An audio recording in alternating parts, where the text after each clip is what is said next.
할렐루야, 반갑습니다. 내일 일을 자랑하지 말라라는 말씀의 제목으로 함께 은혜 나누겠습니다.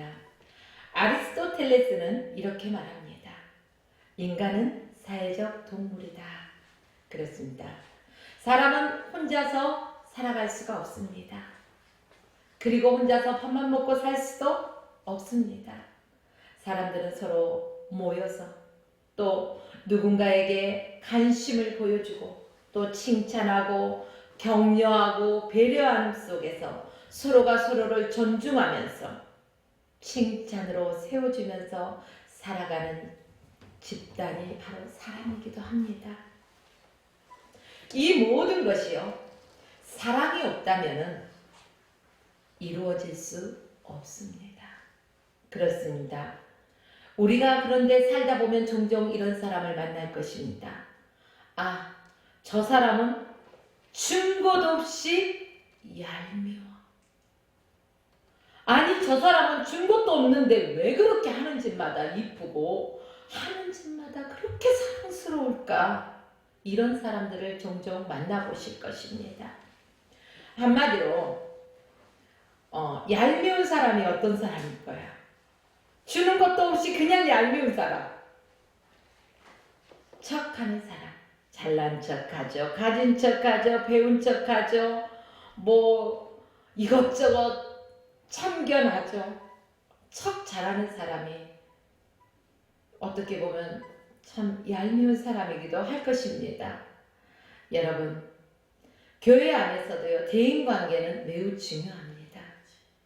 우리 대인관계가 어떻게 잘하느냐에 따라서요, 그 사람의 인격을 볼 수가 있습니다. 다른 말로 그 인격을 그 사람의 성품이다 라고 말도 합니다. 이처럼 사람이요, 먼저 그리스도인이 되기 전에 인격을 갖춘 사람이 되어야 된다, 이런 말씀이 있습니다. 오늘 말씀에서 대인관계에 있어서 중요한 우리 인성에 대해서 말하고 있습니다. 본문 1절 말씀 보니까요, 너는 내일 일을 자랑하지 말라. 왜 내일 일을 자랑하지 말라고 할까요? 하루 동안에 무슨 일이 일어날는지 알 수 없기 때문에 내일 일을 자랑하지 말라는 것입니다. 우리 인간이라는 어떤 존재인가? 한 치 앞도 알지 못하는, 그게 바로 사람이에요. 많은 것을 알고 있는 것 같지만 막상 잠시 후에 일어날 그 한 치 앞의 일도 우리는 알 수 없는 게 우리 인간의 한계라는 것입니다. 우리가 잘 알고 있는 찬송, 복음성가 있죠. 내일 일은 난 몰라요. 하루하루 살아요. 불행이나 요행함도 내 뜻대로 못해요. 그렇습니다. 내일 일은 난 몰라. 그리고 불행이나 요행함도 어떠한 일이 일어날 것도 우리는 어떻게 할 수가 없어요. 그렇기 때문에 이 험한 인생길을 살아가는 동안에 누가 나와 함께 해주셔야 됩니까? 바로 주님이 나와 함께 하셔야 된다는 것입니다. 그래서 주님 예수 팔레미사 내 손 잡아 주소서. 우리가 내 손을 잡고 나와 함께 동행하시는 그 예수를 자랑해야 된다는 말씀입니다. 사람은 흔히 자랑하기를 좋아해서요, 자신의 가진 학벌, 또 지식, 자신의 소유, 또 자식, 이러한 것들에 대해서, 환경적인 것에 대해서 매우 자랑하는 것을 즐겨합니다. 사랑하는 여러분, 이러한 것들은요, 우리가 이 땅에 살아가는 데 있어서 약간의 유익은 줄 수 있습니다. 그러나 우리가 예수 믿고 구원받는 데는요, 아무런 상관이 없는 일들이라는 것입니다. 그래서 사도 바울은 이런 것들을 가지고 뭐라고 말씀했습니까? 배설물과 같다라고 말하고 있습니다. 예수 그리스도를 믿는 저와 여러분은 예수 그리스도만 자랑하면 된다는 것입니다. 여러분들이요, 내일 일을 자랑하는 사람은 어떤 사람입니까? 자기중심적입니다. 그래서요, 내 사고와 내 노력으로 되어진 것들을 자꾸 과시하면서 보여주기를 원하는 사람들입니다. 그러나 우리 믿는 그리스도인들은 내 안에서 역사하시는 성령 하나님의 행하시는 것들을 알기 때문에요, 하나님께 모든 것을 내어 맡기고 하나님께서 행하실 그 일들을요 기대하면서 믿음의 눈으로 바라보면서 하루하루 감사하면서 살아가야 된다는 사실입니다. 그렇기 때문에 우리는 하나님을 자랑하고 예수님을 자랑하고 성령님을 자랑하면서 살아야 된다는 말씀입니다.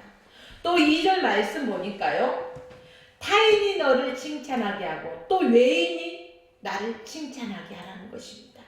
나 스스로 자화자찬 자랑하지 말라는 것입니다. 요즘 사람들은요, 자기 PR 시대라 해가지고 스스로 자랑하는 데 있어서 너무너무 익숙합니다. 그리고 그것을 즐겨합니다. 그러나 오늘 성경에서 보니까 타인이 너를 칭찬하게 하고 내 입으로 하지 말지니 외인이 너를 칭찬하게 하고 내 입술로는 말지니, 이렇게 성경에서 기록하고 있습니다. 자랑을 일삼는 사람들에게 주는 하나의 권면의 말씀입니다. 여러분, 자아자찬하는 사람들은요 어떤 사람들일 것 같습니까?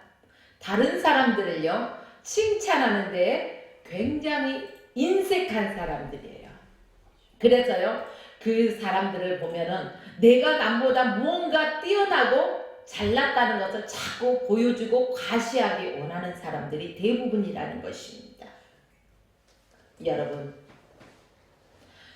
이 자아자찬을 좋아하는 사람은, 자기 스스로 자기를 자랑하기를 좋아하는 사람은 남이 날보다 더 잘난 것을 보면 존심이 상해서 왠지 기분이 나빠진다고 합니다. 그러나 오늘 2절 말씀 보니까 내 입으로 나 스스로를 자랑하지 말라는 것입니다. 다른 사람이 나를 자랑하고 높여줘야 되는 것입니다. 제 입술로는 누구를 자랑해야 돼요? 예수 그리스도를 자랑해야 돼요. 또 설사 다른 사람이 나를 칭찬한다 할지라도요 올라가지 말아야 돼요.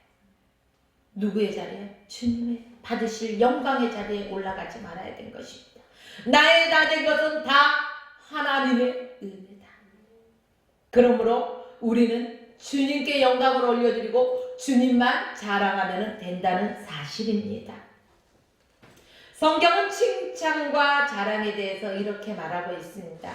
사랑하는 자는 주 안에서 자랑할지니. 고린도후서 10장 17절에 기록되어 있습니다. 또 11장 30절 말씀 보면은요, 내가 부득불 자랑할진대 내가 약한 것을 자랑하리라. 나의 약한 것을 자랑하고 싶어하는 사람이 누가 있겠습니까? 보통 사람들은 나의 잘난 것을 자랑하고 싶어합니다. 나의 약한 부분은 자꾸 감추려고 합니다. 그러나 오늘 성경에서 보니까 내가 부득불 자랑할진대 내가 약한 것을 자랑하리라. 주 안에서 자랑하라는 것입니다. 사랑하는 자는 이것으로 자랑할지니 곧 명철하여 나를 아는 것과, 여기서 나는 누구예요? 예수 그리스도를 아는 것. 나 여호와는 인애와 공평과 정직을 땅에 행하는 자인 줄 깨닫는 것이라. 나는 이 일을 기뻐하노라. 여호와의 말씀이니라. 하나님의 말씀이 곧 하나님을 아는 것을 자랑하라는 것입니다. 내 백성이 망하는 것은 하나님을 아는 지식이 없어서 내 백성이 망한다는 거예요. 여러분들이요, 저와 여러분들은요 하나님을 알아가야 돼요. 겉만 아는 것이 아니라, 대충 아는 것이 아니라 하나님을 깊이 깊이 알아가면서 더 가까이 주님 앞에 나가야 된다는 것입니다. 그래서 온전히 하나님의 사람으로 변화되어서 참으로 내 안에서 역사하시는 성령 하나님을 자랑하십시오. 예수 그리스도를 자랑하십시오. 아바 아버지 하나님을 자랑하십시오. 여러분, 다른 사람 칭찬하기를 즐겨하며 나의 약함을 인정하고 나의 나된 것은 다 주님의 은혜다. 주님만 높이시기 바랍니다. 주님만 자랑하시기를 바랍니다. 또 3절과 4절 말씀에 보니까 돌은 무겁고 모래도 가볍지 아니하거니와 미련한 자의 분노는 이 둘보다 무거우니라. 쉬운 성경에 보니까요, 이것을 이렇게 말하고 있습니다. 돌도 무겁고 모래도 무겁고 바보가 주는 모욕은 이보다 더 무겁다. 아니, 현대인 성경에는 어떻게 이 말씀을 기록했을까 보니까 돌도 무겁고 모래도 무겁지만 미련한 자가 화내는 것은 더 무겁다는 것입니다. 여러분들이요, 아나무인 사람들을 만나보셨습니까? 그들의 그들의 분노는요, 우리의 영적인 것까지 짓눌러버리고 상하게 합니다. 그들과 가까이에서 유익이 없다는 것입니다. 그렇습니다. 무겁다는 말은 무게감을 감당하기 어려운 것을 무겁다. 여러분, 쉽게 우리가 간단한 것을 손에 쥐고 있으면서요, 무겁다 말씀하시는 분은 없을 거예요. 정말 무거운 진보다리를 졌을 때 낑낑거리면서 아유 무거워, 아유 무거워, 감당하기 힘들다는 거예요. 그런데 바로 분노는 이렇게 무게감을 준다는 것입니다. 돌보다도 무겁고 모래보다도 무겁다는 것입니다. 분노를 일으키는 사람을 상대하는 것이 이처럼 감당하기 힘들다는 것입니다. 한 연세대학교 구약 교수이셨던 김영진 교수, 그가 뛰어난 자가 아름답다라는 책을 이렇게 나오는 이야기가 있습니다. 예화로 보면은 여러 해 전 영국의 의학자 팀이 놀라운 실험 결과를 발표했는데 사람이 화가 나잖아요. 그러면은 할 말 못할 말 분노가 일어나면은 폼잖아요. 죽여버릴 거야. 이런 말을 하는 사람 보셨죠? 분노를 이기지 못해서 죽여버리겠다고. 이렇게 말할 때 우리 인간의 입에서요, 화학 성분으로 분류했는데 노란 액체가 말할 수 없이 검출되었다는 것입니다. 이렇게 분노를 표출할 때 그 액체를 이제 갖다가 쥐에게 주사를 했어요. 그 쥐가 직사해버리더라는 것입니다. 이처럼 사람의 분노는요, 잔인하기 짝이 없다는 것입니다. 여러분, 분노는 사람을 죽음으로 몰아갈 수 있는 치명적인 그런 미련한 행동이라고 말하고 있습니다. 또 4절 말씀에 보니까 부는 잔인하고 노는 창수와 같거니와 투기 앞에야 누가 서리요. 방금 전에는 분노가 이렇게 무섭다고 말씀드렸습니다. 그런데 이 분노는 잔인하고 노는 창수 같은데 투기 앞에는 설 수가 없다는 거예요. 그럼 어떤 게 더 무서워요? 투기. 그렇죠. 분노의 감정은 다른 사람에게 전해질 때 다 잔인하게 느껴지고요. 범람한 창수, 그런 물과 같은 거예요. 자, 그런데 이 분노도요, 극에 달했을 때는 이렇게 막말을 하고 분노하지만 그 분노가 계속 지속되지는 않습니다. 시간이 흐르면 그 분노도 가라앉아요. 잠잠해집니다. 그러나 분노보다 더 큰 나쁜 감정이 있다는 거예요. 그게 투기라고 말하고 있습니다. 이 투기는 어떤 것인가? 질투와 시기하는 마음. 여러분, 분노가 폭풍같이 밀려오는 감정이라면은 투기는 끊임없이 다발적으로 일어나는 연쇄 공격 같은 감정이라는 것입니다. 연쇄적으로 일어난다는 거예요. 자, 누가 옆에서 분노를 표출했을 때 폭력적인 행동이 나옵니다. 그렇기 때문에 그 순간 무서워 하고 두려움을 잠시 느낄 것입니다. 그런데 오래 가지 않아요.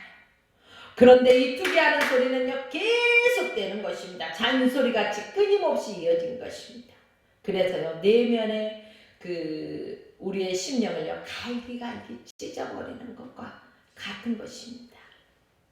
투기 앞에 누가 서리요? 새 번역에서 말하기는요, 누구도 투기를 감당해낼 수 없다.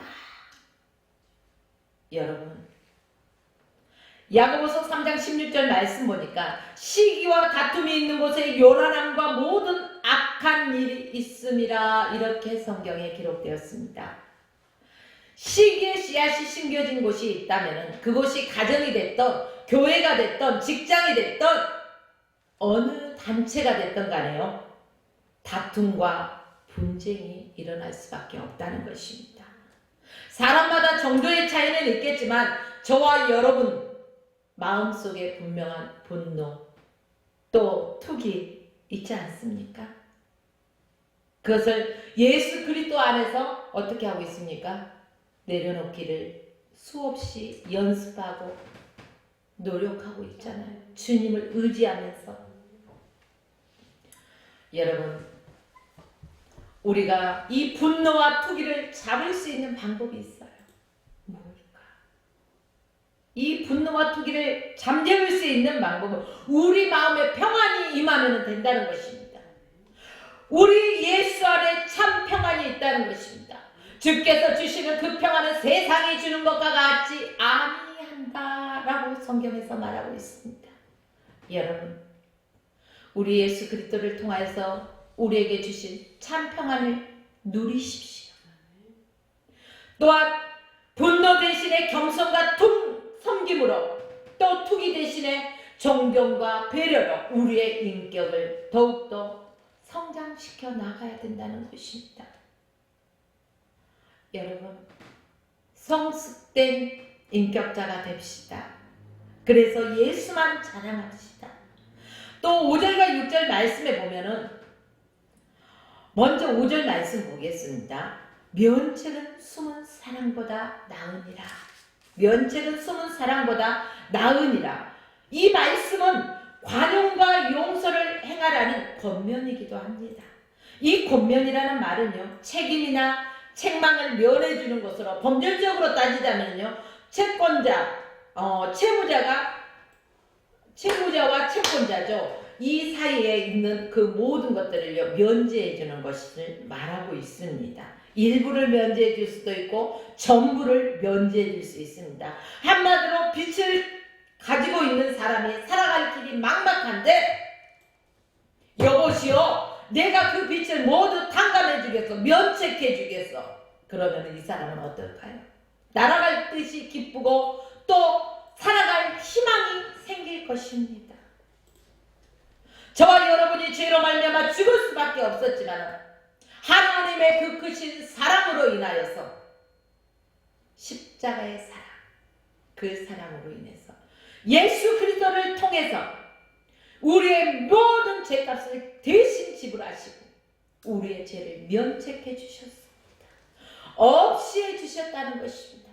누구든지 예수 그리스도를 믿는 자마다 그렇습니다. 우리는 이처럼 하나님의 그 크신 사랑을 받고 살고 있습니다. 그러면 그 크신 사랑을 충분히 받았다면 그 사랑이 밖으로 흘러 넘쳐야 될까요? 아니어야 될까요? 흘러 넘쳐야 되는데 이 사랑을 나 혼자 받은 것에서 그쳐버리고 숨겨두면 무엇이 유익하냐? 이 말씀입니다. 그래서 면책은 숨은 사랑보다 낫다는 것입니다. 차라리 면책은 보여줘요. 그래, 내가 이것을 면해줄게, 없이 해줄게. 근데 사랑은 내 안에서 내가 사랑을 받고 사랑을 알면서도 행치 않는 것, 숨어 있다는 거예요. 여러분, 그 사랑을 베풀지 못한다면 방금 5절에서 표현처럼 숨은 사랑, 면책보다 낫지 않다는 것입니다. 사랑은 받는 것만큼 누군가에게 주어야만이 그 가치가 빛난다는 것입니다. 우리는 하나님의 사랑을 받았습니다. 찬송가에 보니까요. 그 크신 하나님의 사랑 말로 다 형용 못하네. 하나님의 사랑 말로 다 형용 못하고 하늘을 두루마리 삼고 바다를 먹물 삼아도 다 기록할 수 없는 하나님의 사랑을 저와 여러분이 받고 누리면서 살아가면서 그 사랑에 인색한 자가 되지 마시고 너희는 거저 받았으니 거저 줘라. 하나님의 사랑을 베푸십시오. 그 사랑을 가지고 섬기십시오. 그 사랑을 가지고 예수 그리스도를 자랑하는 삶을 살아가십시오. 6절 말씀에 보니까 친구의 통책은 충성에서 말미암는 것이나 원수의 자주 입맞춤은 거짓에서 난 것이니라. 두 가지의 책망을 비교해주고 있는 것이 잘 드러나 있습니다. 옛말에요. 양약은 입에 쓰나 병을 고치고 충언은 귀에 거슬리나 행하면 이롭다. 이런 고사성어가 있습니다. 자, 책망을 들을 줄 아는 사람은 그리고 그 책망을 기꺼이 들어줄 친구가 있다는 것은요, 참으로 행복한 사람들입니다. 하나님은 성경을 통해서요, 저희를 책망하시기도 합니다. 사랑하는 여러분들이요, 나의 사랑하는 자녀들이 그릇된 길을 걸어가고 그릇된 것을 행할 때 그것을 책망하지 않고 지켜보는 부모가 그 자녀를 온전히 사랑하는 것일까요? 아니면 그 자녀의 그릇되고 잘못된 것을 보고 그 길로 가면 파멸의 구덩이 라는 것을 훤히 보면서 내버려 두는 건 사랑이 아닙니다. 아이야, 그곳에 가면 위험하단다. 그것은 잘못된 길이란다. 필경 사망의 길이야. 지금 내 눈으로 보기에는 좋아 보이나 그것은 사망의 길이라. 가면 안 돼 라고 책망할 수 있는 부모가 그 자녀를 사랑하는 자입니다. 그러므로 하나님께서는 우리를 무한정으로 사랑하시지만 때로는 책망도 하신다는 것입니다. 여러분들이요, 저와 여러분들은 그 하나님의 사랑을 받고 살기에 그 하나님을 자랑하고 예수 그리스도를 자랑하고 성령님을 자랑하는 저와 여러분이 삶이 되어지길 주의 이름으로 축원합니다. 그래서 그렇게 살기 위해서는 우리가 누구를 닮아야 돼요? 누구를 닮아야 될까요? 예수님을 닮으면 돼요. 우리의 인생의 모델이요, 장로님도 아닙니다. 권사님도 아닙니다. 집사님도 아닙니다. 예수 그리스도가 나의 모델이 되어 주셨어요. 그래서 예수 그리스도만 바라보고 나가면은요, 저도 예수님이 행하신 것들을 따라서 행하다 보면은요, 익숙하게 자연스럽게 내 옷이 되는 것처럼 행해진다는 거예요. 그래서 하나님의 말씀이라면 아멘 순종하면서 내 안에서 역사하시고 행하시는 일들을 바라보면서 우리는 예수 그리스도를 자랑할 수 있다는 것입니다. 그래서 우리는 그 통일 찬송가 453장 한번 같이 잠깐 한 소절만 불러볼까요? 내 모든 소원 기도의 제목 예수를 닮기 원함이라. 내 모든 소원도 내 모든 것들이 예수님을 닮기 원한다는 것입니다. 그래서 내 안에 하나님의 형상이 온전히 이루어져야 된다는 사실입니다. 여러분들이요, 예수님의 성품, 예수님의 인격을 닮으십시오. 그래서 풍성한 사랑으로 모든 사람을 품어줄 수 있는 하나님의 백성들, 하나님의 사람들이 되십시오. 오늘 말씀의 제목처럼 내일 일을 알 수 없는 나약한 인간의 한계, 뭘 자랑할 게 있겠습니까? 그러나 내 안에서 행하시는 일들을 바라보며 전지전능하신 하나님, 무소부재하신 하나님, 오직 주님만 높이십시오. 주님만 자랑하는 저와 여러분의 삶이 되시길 주의 이름으로 축원하며 오늘 말씀을 마칩니다.